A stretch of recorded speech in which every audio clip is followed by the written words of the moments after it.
అంబేద్కర్ కోనసీమ జిల్లా రాజోలు డయాలసిస్ కేంద్రంలో 2 dialysis మెషీన్లను MLA దేవ వరప్రసాద్ ప్రారంభించారు. రాజోలు కమ్యూనిటీ హెల్త్ సెంటర్లో గైనకాలజీ డాక్టర్లను నియమించాలని ఏడాదిగా వైద్య అధికారులకు విజ్ఞప్తి చేసినా లాభం లేకుండా పోయిందని ఎమ్మెల్యే ఆవేదన చెందారు. ఆసుపత్రి పరిసరాల అపరిశుభ్రతపై ఎమ్మెల్యే దేవ వరప్రసాద్ సిబ్బందిని నిలదీశారు.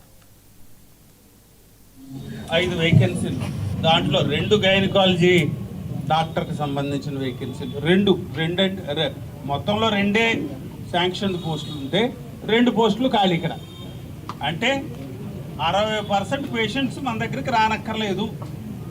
ఎందుకంటే ఒక గవర్నమెంట్ హాస్పిటల్కి 100 మంది వచ్చినట్టయితే 60 మంది మహిళలు వస్తారు. గైనకాలజీకి సంబంధించిన వేరు ప్రాబ్లమ్స్ తోటి వస్తారు, డెలివరీస్కి వస్తారు. ముఖ్యంగా ఎప్పుడైతే గైనకాలజిస్టులు లేరో పరిస్థితిని మనం అర్థం చేసుకోవచ్చు.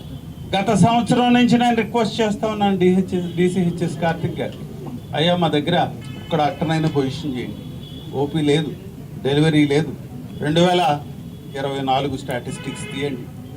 350 మంది డెలివరీస్ జరిగినాయి. ఇక్కడ 350 డెలివరీస్ హాస్పిటల్ డెలివరీస్ జరిగాయి.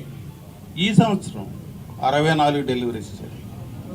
ఏం చెప్పాలా, ఎవరికి చెప్పుకోవాలా? ఎన్నిసార్లు నేను మీకు ఫోన్ చేసి ఉంటాను.